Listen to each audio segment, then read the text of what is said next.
యొక్క ప్రసన్నత నీ పైన నిలిచును గాక. ఆమేన్. యెహోవా సియోనులో నిన్ను ఆదుకొను గాక. ఆమేన్. యెహోవా దేవుని నామము నిన్ను ఉద్ధరించు గాక. ఆమేన్. యెహోవా నీ ప్రాకారములు నెమ్మది కలిగించును గాక. బాబా పంపించములు ఆగ్రహించును గాక. ఆమేన్. యెహోవా నీ కోరికను సిద్ధింప చేయను గాక. ఆమేన్. యెహోవా నీ ఆలోచన సఫలము చేయను గాక. ఆమేన్. యెహోవా ఆపత్కాలము నీకు ఉత్తరం ఇచ్చును గాక. ఆమేన్. యెహోవా పరిశుద్ధ స్థలము నిన్ను సహాయం చేయను గాక. ఆమేన్. యెహోవా నీ శ్రమలంటిని నుండి నిన్ను విడిపించును గాక. ఆమేన్. యెహోవా నీ భయముల నుండి నేను తప్పించును గాక. ఆమేన్. యెహోవా తన ముఖకాంతి నీపై ప్రకాశింప చేయను గాక. ఆమేన్. యెహోవా తన దయచేత నీ కొమ్ము హెచ్చించును గాక. ఆమేన్. యెహోవా ప్రభావ గౌరవం ధరింప చేయను గాక. ఆమేన్. యెహోవా తన దండం నిన్ను ఆదరించును గాక. ఆమేన్. యెహోవా నీ శత్రు ఎదుట భోజనం ఏర్పరచును గాక. ఆమేన్. యెహోవా తెగులేమి రాకుండా నిన్ను కప్పును గాక. ఆమేన్.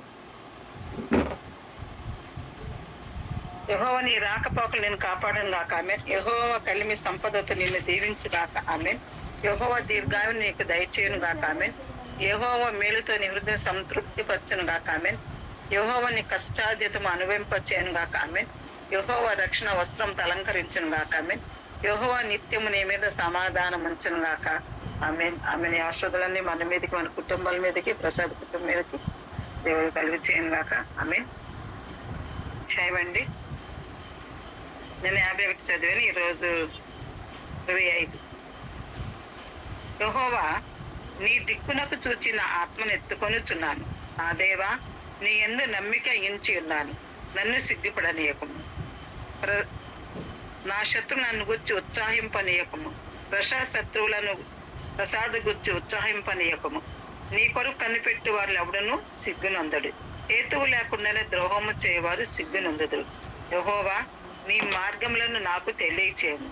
నీ త్రోవలు నాకు తేటపరచుము. యెహోవా నీ మార్గములను ప్రసాదకు తెలియచేయము. నీ త్రోవలను ప్రసాదకు తేటపరచుము. నన్ను నీ సత్యమును అనుసరింపజేసి నాకు ఉపదేశము చేయము. ప్రసాద్ నీ సత్యమును అనుసరింపజేసి ప్రసాద్కు ఉపదేశము చేయము. నీవే నా రక్షణకర్తమైన దేవుడవు. నీవే ప్రసాద్కు రక్షణకర్తమైన దేవుడవు. దినమెల్లా నీ కొరకు కనిపెట్టుచున్నాను. యెహోవా నీ కరుణాతిశయములను జ్ఞాపకము చేసుకొను. నీ కృపాతిశయములను జ్ఞాపకము చేసుకొను. అవి పూర్వము నుండి ఉన్నవే కదా. నా బాల్య పాపములను, నా అతిక్రమములను జ్ఞాపకం చేసుకొనుకును. ప్రసాద్ బాల్య పాపములను, ప్రసాద్ అతిక్రమములను జ్ఞాపకము చేసుకొనుకును. యెహోవా నీ కృపను బట్టి నీ దయ చొప్పున నన్ను జ్ఞాపకంలో ఉంచుకొను. యెహోవా నీ కృపను బట్టి నీ దయ చొప్పున ప్రేర్వాస్ కుటుంబములను, ప్రసాద్ కుటుంబముల జ్ఞాపకము ఉంచుకొను. యెహోవా ఉత్తముడును యథార్థవంతుడై ఉన్నాడు. కావున తన మార్గమును గురించి ఆయన పాపులకు ఉపదేశించును. న్యాయ విధులను బట్టి ఆయన దీనులను నడిపించును. తన మార్గమును దీనులకు నేర్పును. ఆయన చేసిన నిబంధనను, ఆయన నియమించిన శాస్త్రములను గైకొన్న వారి విషయంలో యెహోవా త్రోవలన్నీ కృపా సత్యములై ఉన్నవి. యెహోవా నా పాపం బహు ఘోరమైనది. నీ నామాన్ని బట్టి దాన్ని క్షమింపుము. యెహోవా ప్రేర్వాస్ కుటుంబ పాపములు, ప్రసాద్ పాపములు బహు ఘోరమైనవి. నీ నామాన్ని బట్టి వారిని క్షమింపుము. యెహోవా యందు భయభక్తి కలవాడెవడో వాడు కోరుకొనవలసిన మార్గమును ఆయన వానికి బోధించును. అతని ప్రాణము నెమ్మదిగా ఉండను. అతని సంతానం భూమిని స్వతంత్రించుకొను. యెహోవా మర్మము ఆయన యందు భయభక్తులు గల వారికి తెలిసి ఉన్నది. ఆయన తన నిబంధనను వారికి తెలియచేయను. నా కను దృష్టి ఎల్లప్పుడు యెహోవా వైపునకే తిరిగి ఉన్నది. ప్రసాద్ కను దృష్టి, ప్రేర్వాస్ కను దృష్టి ఎల్లప్పుడు యెహోవా వైపునకే తిరిగి ఉన్నది. ఆయన నా పాదములను వలలో నుండి విడిపించును. ఆయన ప్రేర్వాస్ కుటుంబ పాదములను, ప్రసాద్ పాదముల వల్ల నుండి విడిపించును. నేను ఏకాకిని బాధపడువాడును. నా వైపు తిరిగి కరుణింపము. ప్రేర్వాస్ కుటుంబంలో ఏకాకులు, ప్రసాద్ ఏకాకి బాధపడువాడు. ప్రసాద్ వైపు ప్రేర్వాస్ కుటుంబం వైపు తిరిగి ప్రేర్వాస్ కుటుంబములను, ప్రసాదును కరుణింపము. నా హృదయ వేదనలు అతి విస్తారములు. ఇక్కటిలో నుండి నన్ను విడిపింపము. ప్రసాద్ హృదయ వేదనలు, ప్రేర్వాస్ కుటుంబం హృదయ వేదనలు అతి విస్తారములు. ఇక్కటిలో నుండి ప్రసాద్ నీ ప్రేర్వాస్ కుటుంబములను విడిపింపము. నా బాధను, నా వేదనను కనుగొనము. నా పాపములన్నిటినీ క్షమించుము. ప్రేర్వాస్ కుటుంబ బాధను, ప్రేర్వాస్ కుటుంబ వేదనను, ప్రసాద్ బాధను, ప్రసాద్ వేదనను కనుగొనము. ప్రేర్వాస్ కుటుంబ పాపలన్నిటి క్షమింపము. ప్రసాద్ పాపములన్నిటినీ క్షమింపము. నా శత్రువులను చూడము. వారు అనేకులు. క్రూర ద్వేషముతో వారు నన్ను ద్వేషించుచున్నారు. ప్రేర్వస్ కుటుంబ శత్రువులు చూడము, వారు అనేకులు. ప్రసాద శత్రువులను చూడము, వారు అనేకులు. క్రూర ద్వేషముతో వారు ప్రేర్వస్ కుటుంబములను ప్రసాదును ద్వేషించుచున్నారు. నేను నీ శరణజొచ్చున్నాను, నన్ను సిగ్గుపడనీయకము. ప్రసాద్ నీ శరణజొచ్చున్నాడు, ప్రసాదం సిగ్గుపడనీయకము. ప్రేర్వస్ కుటుంబములను నీ శరణజొచ్చున్నారు, ప్రేర్వస్ కుటుంబములను సిగ్గుపడనీయకము. నా ప్రాణమును కాపాడము, నన్ను రక్షించము. ప్రేర్వస్ కుటుంబ ప్రాణములను కాపాడము, ప్రసాద్ ప్రాణమును కాపాడము. ప్రసాదును రక్షింపము, ప్రేర్వస్ కుటుంబములను రక్షింపము. నీ కొరకు నేను కనిపెట్టుచున్నాను, నీ కొరకు ప్రేర్వస్ కుటుంబములు కనిపెట్టుచున్నవి, ప్రసాద్ కనిపెట్టుచున్నాడు. యథార్థతయు నిర్దోషత్వమును నన్ను సంరక్షించును గాక. యథార్థతయు నిర్దోషత్వమును ప్రసాద్ను సంరక్షించును గాక, ప్రేర్వస్ కుటుంబములు సంరక్షించును గాక. దేవా, వారి బాధలన్నిట్లో నుండి ఇశ్రాయేలును విమోచింపుము. ఆమేన్. దేవుడి వాక్యం దీవించును గాకండి. కీర్తనలు 121 తీసుకున్నట్లయితే,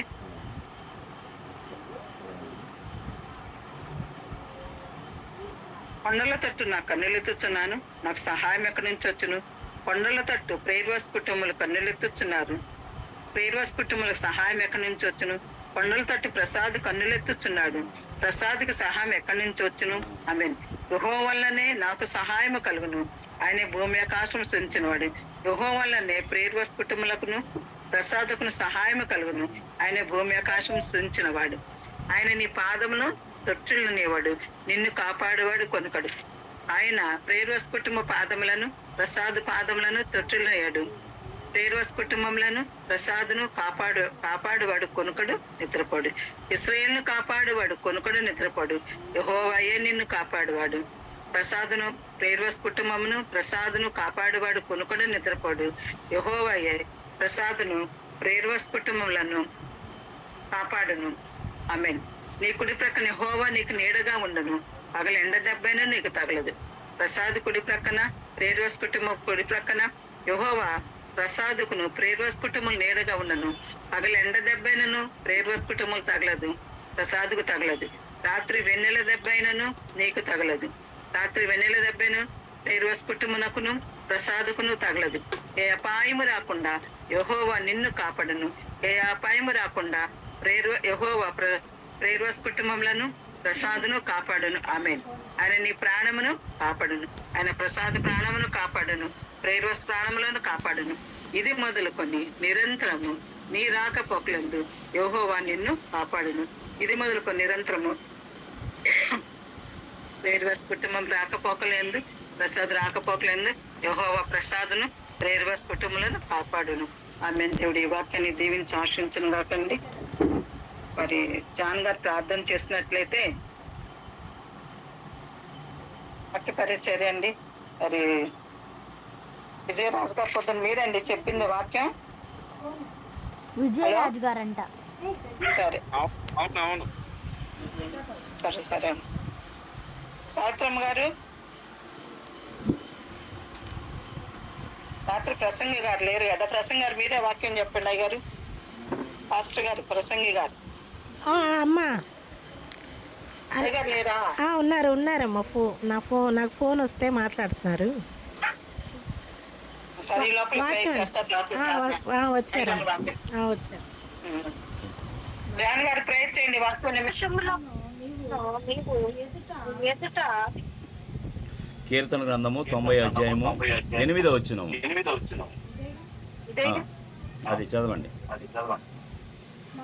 మా దోషములను నీవు నీ ఎదుట నుంచుకొని ఉన్నావు, నీ ముఖ కాంతిలో మా రహస్య పాపములు కనబడుచున్నవి. దేవుని నామానికి మహిమ కలుగును గాక. దేవుడు ఈ యొక్క లేఖన భాగం ద్వారా మనతో స్పష్టంగా మాట్లాడి బలపరచును గాక. బైబిల్ గ్రంథంలో ఈ యొక్క కీర్తనలు 90 అధ్యాయము రాయటానికి కారకులైనటువంటి వారు ఇక్కడ మాట్లాడుతున్నవారు ఎవరయ్యా అంటే, ఇజ్రాయేల్ ప్రజలను నడిపించినటువంటి దైవజనుడైన మోషే గారు. మోషే గారు ఇక్కడ అంటా ఉన్నారు కదా, ఏమంటున్నారంటే, మా దోషములను నీవు నీ ఎదుట నుంచుకొని ఉన్నావు, నీ ముఖ కాంతిలో మా రహస్య పాపములు కనబడుచున్నవి. ఎంత చక్కగా ఉందండి ఇది లేఖనాల్లో మాట. ఈనాడు మన ఆత్మీయ జీవితంలో మనము ఎలా ఉంటామంటే దేవుని భక్తితో ఉంటాము. మరి చిన్న ప్రార్థన చేసుకుందాం దేవుని సహాయం కోసం. పరిశుద్ధుడా నీకు స్తోత్రాలు తండ్రి. ఇదిగో నాయన మరి యొక్క గూగుల్ మీటిలో మరొకసారి నీ మాటలు అందించడానికి అల్పుడైనటువంటి నన్ను అయా నిలబెట్టుకున్నందుకు నీకు స్తోత్రాలు. నీ ఆత్మతో నింపండి. ప్రతి ఒక్క అంధకార శక్తులు ప్రతి శబ్దములు తొలగించి నీ ఆత్మతో నింపి నీ మాటలు మేము వినడానికి అయా నీ ఆ బలహీనమైన నన్ను బలపరిచి మీరు మహిమ పొందుకోమని యేసుక్రీస్తు వారి నామం ప్రార్థించి వేడుకొంచున్నాం తండ్రి, ఆమేన్. మరి ఇక్కడ చూస్తున్నట్లయితే దైవజనుడైనటువంటి మోషే గారి ద్వారా దేవుడు చక్కగా తెలియపరుస్తున్నాడు. ఏమంటే మా దోషములను నీవు నీ ఎదుట నుంచుకొని ఉన్నావు, నీ ముఖ కాంతిలో మా రహస్య పాపములు కనబడుచున్నవి. అంటే మన ఆత్మీయ జీవితంలో అనేక పర్యాయములు మనం అనుకుంటాం కదా, మనం కనపడయ్యే మన పాపములు అనుకుంటామండి. ఇక్కడైతే మోషే గారి ద్వారా తెలియపరుస్తుంది ఏంటంటే రహస్య పాపములను కూడా తెలియపరుస్తూ ఉంది. రహస్య పాపములు కూడా ఉంటాయా అంటే ఉంటాయని బైబిల్ సెలవిస్తూ ఉంది. అయితే చాలామంది అనుకుంటారు కదా, పాపములంటే మరి వ్యభిచారములు లేదా తాగుబోతులు తిరుగుబోతులు లేదా ఇలాంటివి అనుకుంటారు, లేదా అబద్ధం ఆడతాం అనుకుంటారు. అయితే ఇక్కడ పాపములంటే రహస్య పాపములంట. ఈ రహస్య పాపములు కూడా ఉంటాయా? బైబిల్ను చూద్దాం పాపములు ఏంటో. చూడండి మొదటి సమూయేలు గ్రంథము 12వ అధ్యాయము 23వ వచనం చదువుదాము. మొదటి సమూయేలు గ్రంథము 12వ అధ్యాయము 23వ వచనము. ఒకరు చదివి మరి కొద్ది సహాయం చేయండి. నా మటుకు నేను మీ నిమిత్తము ప్రార్థన చేయటం మానుట వలన యెహోవాకు విరోధముగా పాపము చేసిన వాడనగుదును. ఎంత చక్కని మాట అండి ఈ మాట.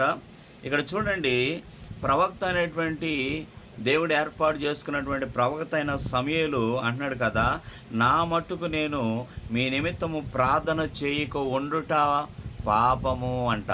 గమనించారా ఈ మాట? ప్రార్థన చేయకపోవటం కూడా పాపం అంటండి. రహస్య పాపములు ఏంటాయంటే ఈ పాపములు మనుషులకి కనపడవు. మనుషులకి కనపడే పాపములు ఏంటాయంటే తిరుగుబోతుతనము, త్రాగుబోతనము, మరి వ్యభిచారము, మరి ఇలాంటి దొంగతనాలు ఇలాంటివి కనపడతా ఉంటాయి. కానీ దేవుడైతే మోషే ద్వారా అంటున్నాడు, మరి రహస్య పాపములు నీ మొహకాంతిలో ఉన్నాయి. ఏంటి అంటే ఇక్కడ సమూయేలు ప్రవక్త ద్వారా చక్కని మాట రహస్య పాపమును తెలియపరుస్తున్నాడు. నా మట్టుకైతే నేను మీ నిమిత్తము ప్రార్థన చేయకుండా ఉండుట అది పాపమని మరి చెప్పబడుతూ ఉంది. కనుకనే ఈరోజు మనం అనుకుంటాం కదా, నేను నిత్యము ప్రార్థనాపరుడండి. నేను కూడా అనేక సార్లు అనుకున్నా, నేను చాలా ప్రార్థనాపరుడండి అనుకుంటాం. అయితే మనం చేసేటువంటి ప్రార్థన ఎలా ఉంటుందంటే యేసు ప్రభువారు చెప్పారండి, నేను కాదు చెప్పేది, బైబిల్లోనే ఆ మాట చూద్దాం. చూడండి, మత్తయి సువార్త యేసు ప్రభువారు చెప్పింది, మనం అది ఎట్లా ఉన్నాం కూడా తెలుస్తూ ఉంది. చూడండి, మత్తయి సువార్త 6వ అధ్యాయము 16వ వచనము. మత్తయి సువార్త 6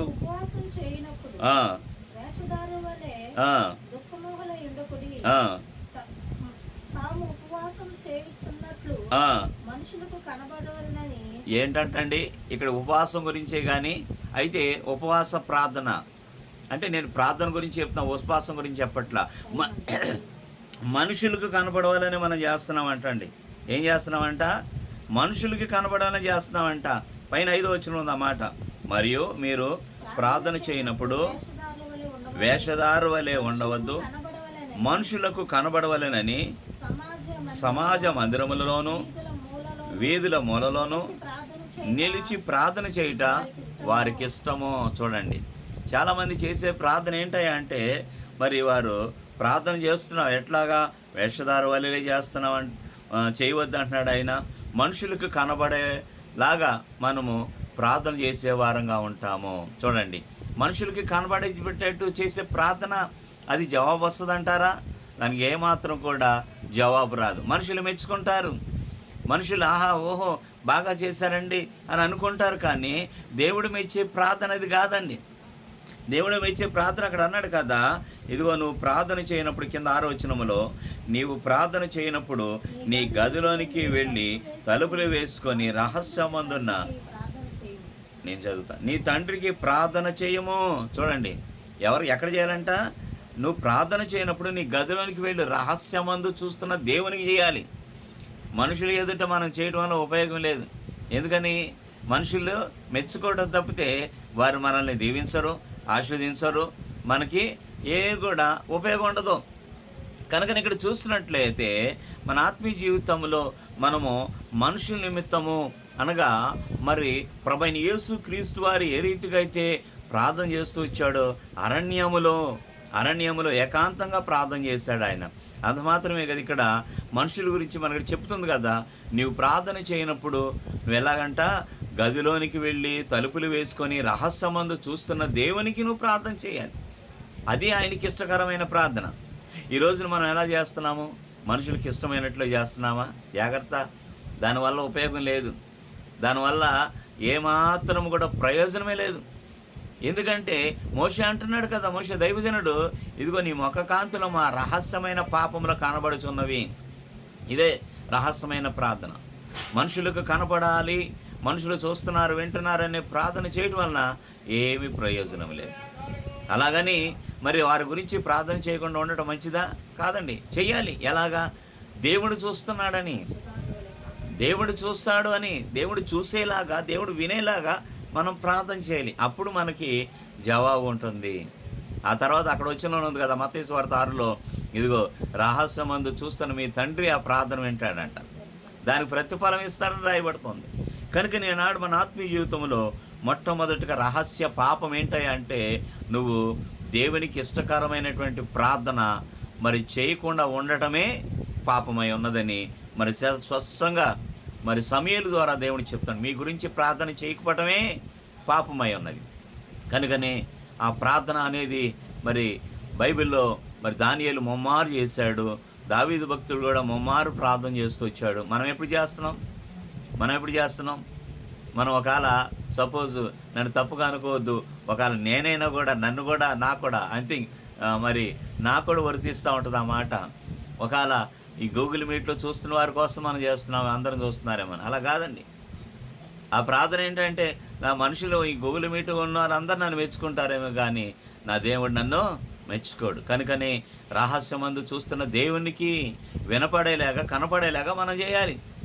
కనుకనే మొట్టమొదటి రహస్య పాపం ఏంటంటే, దేవునికి ఇష్టకరముగా అందరి కోసం చేయని పాపమే అది. మరి ఆ ప్రార్థన చేయకపోవటమే పాపమై ఉన్నదని బైబిల్ సెలవిస్తూ ఉంది. మరొక మాట చూద్దాం, చూడండి. సంఖ్యాకాండము 32వ అధ్యాయం చూడండి. సంఖ్యాకాండము 32వ అధ్యాయము 20వ వచనం నుండి చూడండి. సంఖ్యాకాండము 32వ అధ్యాయము 20వ వచనం నుండి. సంఖ్యాకాండము 32వ అధ్యాయం 20వ వచనం నుండి చదవండి.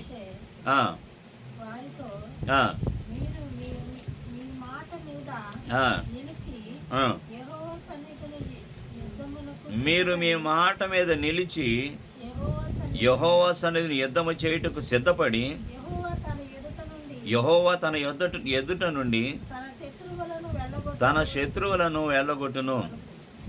తర్వాత యెహోవా సన్నిధిని మీరందరూ యుద్ధ సన్నిధులై యోర్దాను అవతలకి వెళ్ళిన ఎడల ఆ దేశము యెహోవా సన్నిధిని జయింపబడిన తర్వాత యెహోవా దృష్టికి, ఇజ్రాయేలు దృష్టికి నిర్దోషులై ఉందురు. అప్పుడు స్వాస్యమగును. మీరు అట్లా చెయ్యని ఎడల యెహోవా దృష్టికి పాపము చేసిన వారగుదురు. మీ పాపము మిమ్మును పట్టుకొనును. ఇక్కడ చూడండి, ఈ మాట ఇంత చదివాం కదా, ఇందులో ఏంటయ్యా మాకు అర్థం కాలేదు అనుకోవచ్చు. ఒక్క మాటలో ఇక్కడ మనము అక్కడ ఉన్న పాపం ఏంటయ్యా అంటే, నువ్వు మాట ఇచ్చి నిలబడకపోవటమే పాపం అంటున్నాడు. పైన ఉందిగా మాట, మీరు మీ మాట మీద నిలిచి, నువ్వు మాట ఇచ్చావు,